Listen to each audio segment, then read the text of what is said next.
Deep in the forest grows a tall, tall tree. Of course, it was a short tree, but it grew. And down at the bottom of that tree, there's a little old box that's really the home of Mr. Wizard the Lizard. Yes? Who is that? It's Tooter the Turtle, Mr. Wizard. I got another favor to ask. Come in, my boy.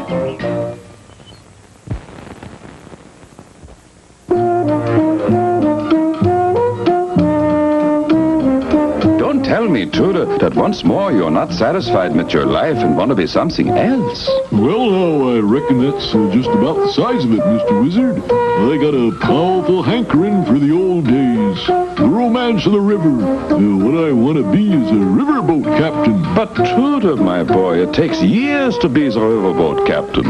You have to know every bend and twist in the river.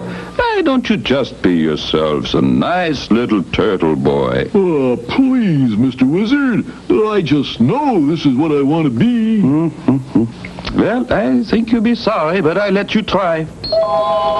It takes the great skill to navigate the tricky twists and bends of the river, and it took much strength to handle the big steering wheel.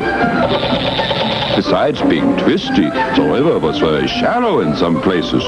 To find out just how deep it was, they used a lead line, which was a long piece of rope with a lead weight on one end. The rope has the marks on it every 6 feet. The sailor would fill the rope around and around and then let it go into the water. Then they would call out the mark and know how deep was the river. By the mark, Twain! Here now, sailor. Let me have a try at that. Since I'm the captain, I have to check up once in a while. One of the great dangers of the river was the fog. But this did not bother the brave river pilot. He kept sounding the foghorn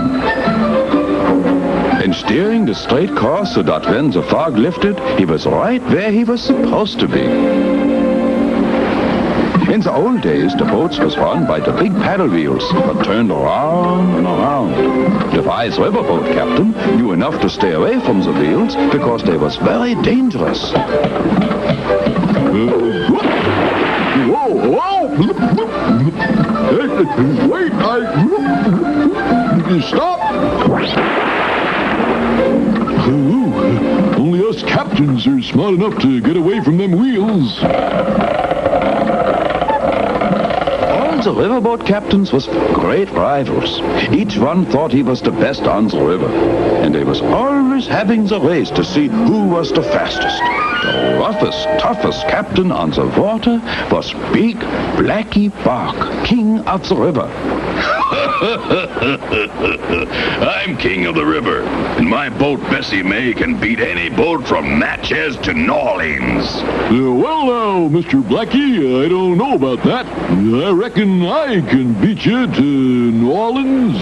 By the great horned toad, nobody can beat me. I challenge you to a race. One of the most important parts of the race was getting started. First, the captains would build up the big head of steam.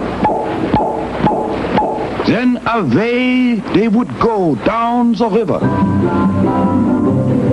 I said, away they would go. Once on the way, the boats really turned on the steam by throwing the big logs into the furnace. Mr. Blarney, more steam! Aye, aye, sir.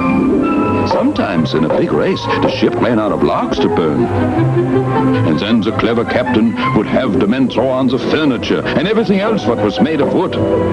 Even the ship itself they would start tearing up to get more wood for the fire.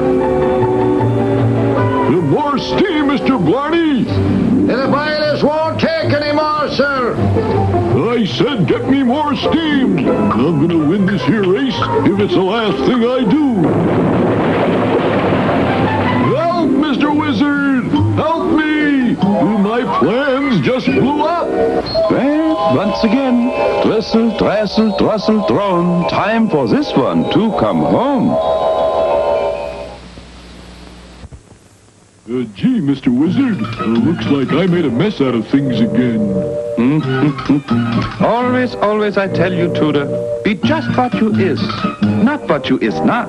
Folks what you is has the happiest lot.